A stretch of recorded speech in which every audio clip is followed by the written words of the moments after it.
KFMA Day 2016, Shmonty, and I have the honor, the privilege of getting to sit here with our headliner, the gentleman in Disturbed. Guys, welcome to Tucson. Yeah. Thank you. Now I believe in all of my research, I do a lot of research, this is the first time Disturbed has played a KFMA Day show.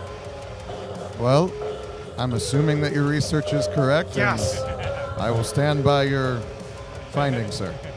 So the one song I know that it's just blowing up nationwide, and everybody in here in Tucson is itching to hear you guys do it tonight. And I'm assuming, sneaking around backstage, seeing some of the instruments that we have back there, we're gonna hear The Sound of Silence. Well, we hate to disappoint everybody, but we decided not to play it tonight. No, come on! No, I'm kidding. We're looking forward to it. The reaction to the song has been amazing. We're blown away, overwhelmed by everybody's response to it. So it's one of the high points of the night for us. Every night we play it during the set. It was one of those songs where when I saw it come through, you know, like a rep sent it to our music director, Disturbed, The Sound of Silence, I thought it was a song that would have been disturbified, if that's a proper verb. I like the way you think, disturbified. You know, like a Land of Confusion, a la that. Yeah, I mean, that would be the predictable thing. And when we discussed it, it just basically had the idea of let's go down a different road with this. Let's try something different. Let's push ourselves as musicians and see where we can go. Keep it dark and haunting still without having to get typical heavy and syncopation and that. We've been down that road many times, and that's great. But it definitely was a way to challenge ourselves and really still make it very haunting and have a song where David's vocals is really going to carry the song. And the instrumentation is going to just lend itself and complement the vocals without getting in the way. And it was nice. David obviously nailed the performance to have it from the song start to finish to really feel that emotion and be vulnerable throughout the whole track. And we decided to change what disturbified a song actually meant. Right.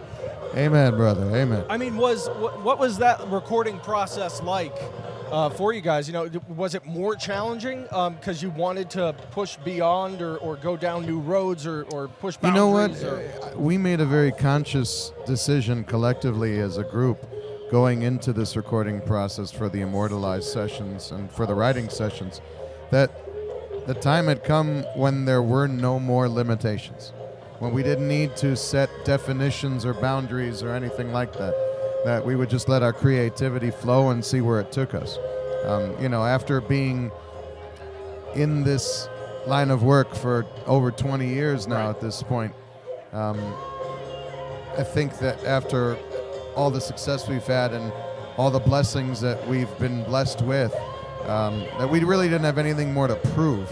Right. So we didn't need to stick to the stereotypical guidelines that weren't even there to begin with. Right. I mean, we really enjoyed spreading our wings and letting the creativity flow and see where things take us from a side of passion as opposed to being overly calculated. For sure. Now I'm going to make this a little uncomfortable now. I'm going to divide the room, I think, here, because I read in an interview recently where you said that Star Wars wasn't that good, and that hurts me right in the heart, David. I'm talking about the remake. The remake, not the original Star Wars. But the new one that just came out. Yeah. The nostalgia didn't get you? No. I can't be alone here. No one else? I loved it. I Did didn't you? see it. Did you like it as much as you thought you would going in? I liked it more. Really? Yeah, because they stayed true to form. It wasn't like the first three. Now, Okay. you made a valid point. To though. me, it was exactly like the first one, the same storyline. A New That's Hope. why I didn't really. Right, so yeah, it it was played just like off a New Hope. Yeah, But I wish man, they would have. Oh, here comes another large, rebel base that kind of looks like a Death Star, but isn't a Death Star. This time, it, destroys planets in a different way, and then they have another rebel force that somehow manages to find the one flaw in this gigantic, impervious battle station and make it blow up all over again. It's just the same plot. Right. Whatever company they're using to design those Death Stars, they really got to switch it up. They got to pick a new designer. I still enjoyed the movie. Yeah. I just thought my comment had been is that people slammed Batman versus Superman, which I enjoyed. I thought it was critically. good. I enjoyed it too. Yeah. And I enjoyed the Star Wars movie too, but that one got a lot of critical acclaim. And I didn't understand how the critics could love that and then hate. and then hate Batman versus So Superman. it's So I not didn't dislike it's it. not as I uncomfortable just as I wasn't thought it like, would be. oh my God, this is amazing. Yeah. It was like, it was good. It just, I was hoping for something a little more original. And now I want to take a stand with Disturbed, if I can, because in the news recently was the cell phone concert incident, whatever. And whatever it was what it was. But I'm with you guys. What pisses me off the most is when I go to a concert and people are they got their cell phone up, right? And they're just looking at the show through the screen of their phone. Why did you pay $50 to come see Disturbed at KFMA Day 2016 to just look through your cell phone? I don't like that. So I say we take a collective stand here. I brought safety goggles. I've removed the battery from this cell phone, and I have the hammer of 10,000 fists. So I would like each member of Disturbed to symbolically, and if you like to wear the eye protection, I scrubbed it last night with soap and water, symbolically send a message to all of those cell phone people out there.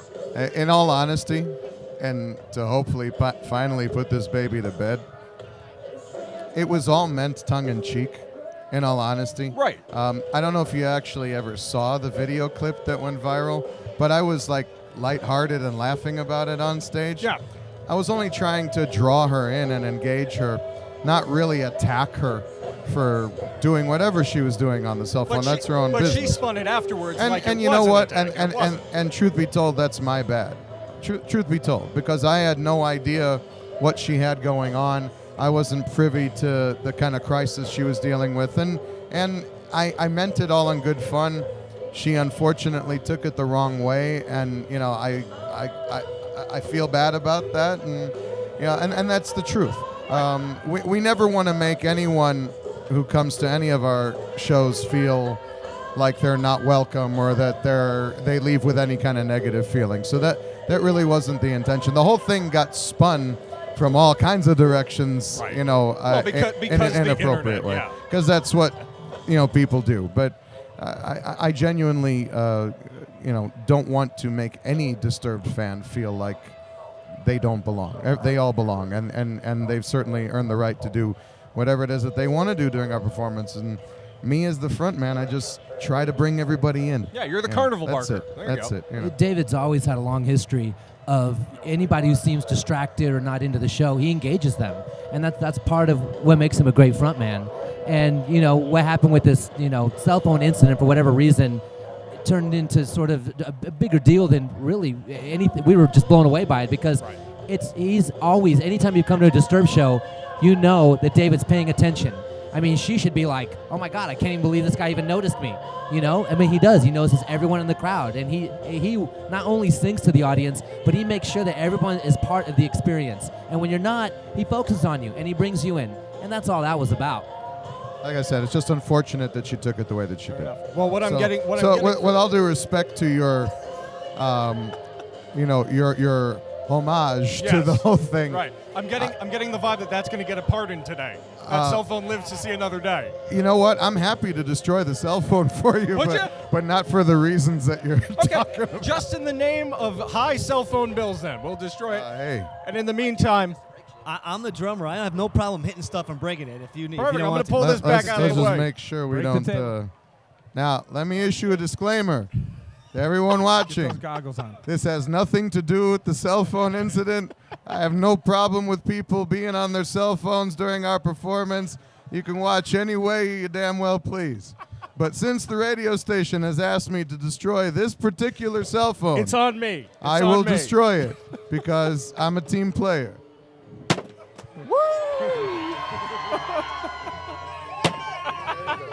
Looks like I'm going to break the table, too. It's a resilient phone. That is. It's well One built. more time. One more One time. Get the Yeah, screen. That's where it goes. That's the money right There there. Money shot. There it is. Well, again, KFMA Day 2016. You've got a mass of fans out here cheering for Disturbed. You got the people back in the meet and greet area. I'll let you guys go and get ready for the show. But Thank you, brother. guys, thank you Peace so much out. for sitting down for the time today. It's Rock 102.1 We out. KFMA. We out.